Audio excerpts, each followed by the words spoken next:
9 अगस्त याद होगा आपको। ऑफ कोर्स भूलने लायक तो कोई बात नहीं थी। 20 अगस्त 2024 को स्पेशल पॉक्सो कोर्ट ने अजमेर गैंगरेप और ब्लैकमेल कांड में 6 आरोपियों को आजीवन कारावास की सजा सुनाई। इस केस में कुल 18 आरोपी थे, जिसमें से 9 आरोपियों को पहले ही सजा सुनाई जा चुकी है, जबकि एक आरोपी पहले से ही दूसरे मामले में जेल में बंद है और एक आरोपी सुसाइड कर चुका है। वहीं एक आरोपी अभी भी फरार है। नमस्कार, आदाब, सत श्री अकाल। मैं गुंजन सिंह और आप देख रहे हैं ये जानना तो बनता है। पूरे देश का सबसे बड़ा सेक्स स्कैंडल आप उतना जानते हैं जितना पढ़ा या सुना है, लेकिन 1992 में आखिर क्या हुआ था, हकीकत हम बताते हैं। ये डायलॉग अजमेर 92 फिल्म का है, जिसका ट्रेलर इस संवाद से शुरू होता है। डायरेक्टर पुष्पेंद्र सिंह की फिल्म अजमेर में साल 1992 में हुए गैंगरेप कांड पर आधारित है। आज तक के सबसे बड़े और दिल दहला देने वाले कांड में से एक कहानी ये भी है, जिसे उमेर तिवारी और करण वर्मा ने मिलकर प्रोड्यूस किया है। अजमेर 92 सिनेमा घरों में 21 जुलाई 2023 को रिलीज हो गई थी। अब जानते हैं कि आखिरकार बात थी क्या। वैसे तो अजमेर सूफी संत ख्वाजा मोइनुद्दीन हसन चिश्ती की दरगाह और दुनिया को रचने वाले ब्रह्मा जी के पुष्कर धाम के लिए मशहूर है, लेकिन जी हाँ, लेकिन 1992 में हुए गैंगरेप कांड के बाद दुनिया भर में ये शहर घिनौने अपराध की वजह से भी खूब चर्चा में रहा।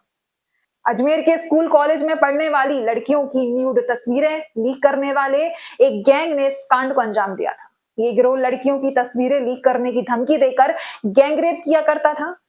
ये हैवान स्कूल में पढ़ने वाली बच्चियों को फार्म हाउस पर बुलाते थे और बलात्कार करते थे। ये सब घर वालों की नाक के नीचे हो रहा था, लेकिन किसी को कानो कान खबर ही नहीं पड़ी।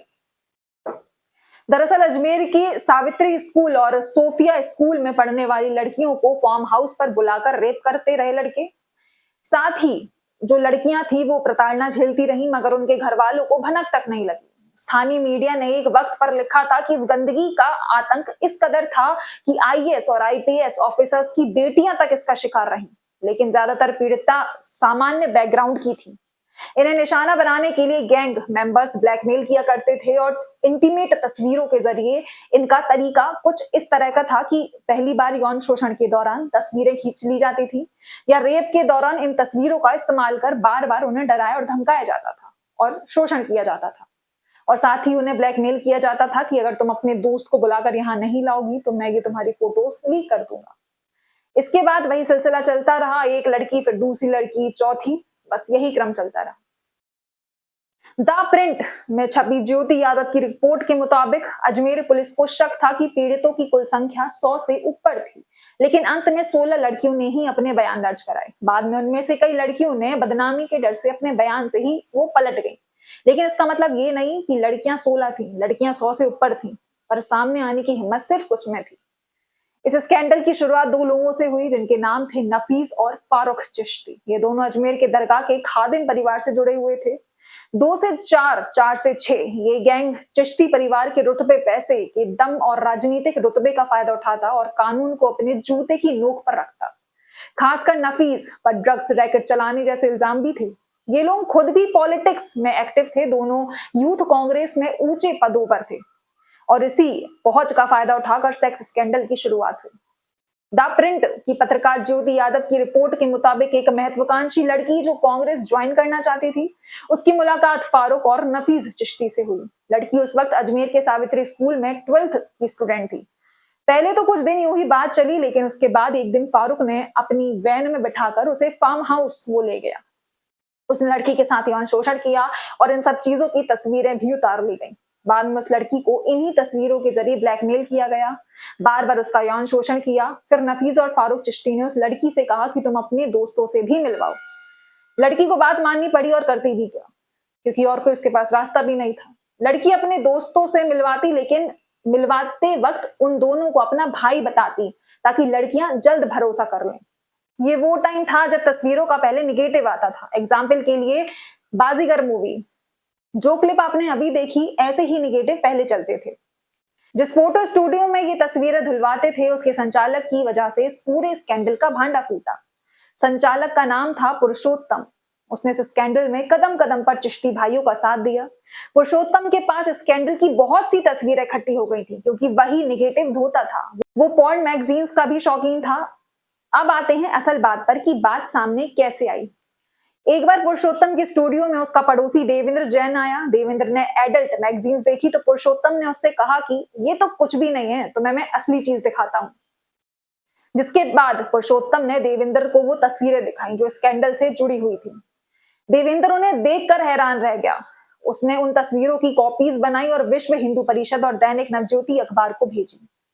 यहां से खबर गई पुलिस के पास। फिर एक इन्वेस्टिगेशन शुरू हुआ, लेकिन शुरू में मामले ने उतनी तूल नहीं पकड़ी। इसी बीच दैनिक नवज्योति अखबार के पत्रकार संतोष गुप्ता ने इस यौन शोषण के मामले पर एक रिपोर्ट छापी। ये पहली रिपोर्ट 21 अप्रैल 1992 को छपी, मगर इससे उतना प्रभाव भी नहीं पड़ा।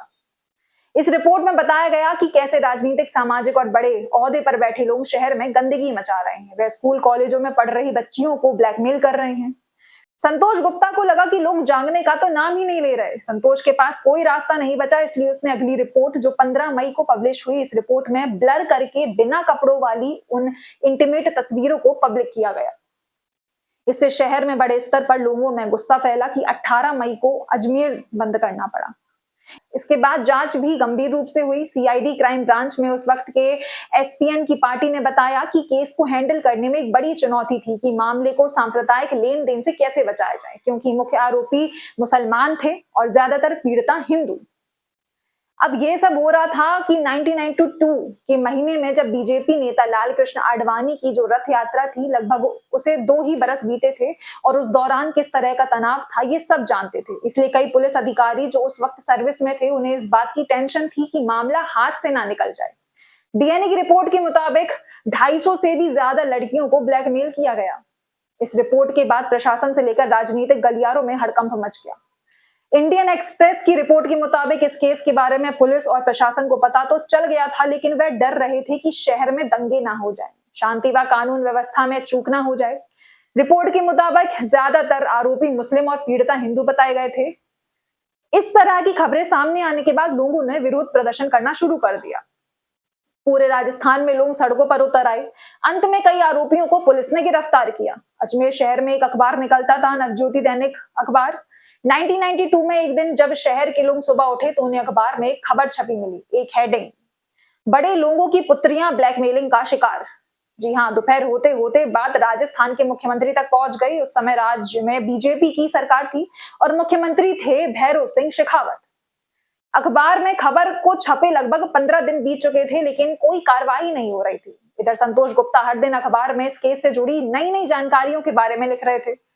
जब संतोष गुप्ता को लगा कि आरोपियों पर कार्रवाई नहीं हो रही, तो उन्होंने अपनी दूसरी खबर में उनकी तस्वीरें भी छाप दी। इस खबर का शीर्षक था, छात्राओं को ब्लैकमेल करने वाले आजाद कैसे रह गए। लोगों ने जब आरोपियों की तस्वीर पीड़िता लड़कियों के साथ देखी तो उनका गुस्सा 7वें आसमान पर पहुंच गया। पूरे शहर गुस्साया हुआ था। लोगों का कहना था कि जब सरकार और प्रशासन को पहले से पूरे केस के बारे में पता है और आरोपियों के बारे में भी पता है, तो उन पर कार्रवाई क्यों नहीं हो रही। लोग सड़कों पर उतर आए और अजमेर बंद करने का ऐलान कर दिया। विश्व हिंदू परिषद, शिवसेना, बजरंग दल जैसे संगठनों ने पूरे शहर में बवाल काट दिया। उधर अजमेर जिला एसोसिएशन के वकील भी लड़कियों को इंसाफ दिलाने के लिए आगे आ गए। इन बच्चियों की उम्र 11 से 20 साल की हुआ करती थी। अश्लील तस्वीर की आड़ में आरोपियों ने महीनों तक रेप किया था। इसके बाद की चीजें से तो आप वाकिफ ही हैं। कुछ आरोपियों को धारा 151 के तहत बंद कर दिया गया। लॉ एंड ऑर्डर खराब होते देख प्रशासन ने फरार आरोपियों पर एनएसए लागू कर दिया। 30 मई को अजमेरगंज थाने में पहली एफआईआर दर्ज हुई। वहीं 31 मई को सीआईडी को जांच सौंपी गई। सीआईडी ने 30 से 35 लड़कियों से पूछताछ की। 16 लड़कियों ने पीड़िताओं के तौर पर अपने बयान दर्ज कराए। इस केस में 18 आदमियों के नाम दर्ज किए गए।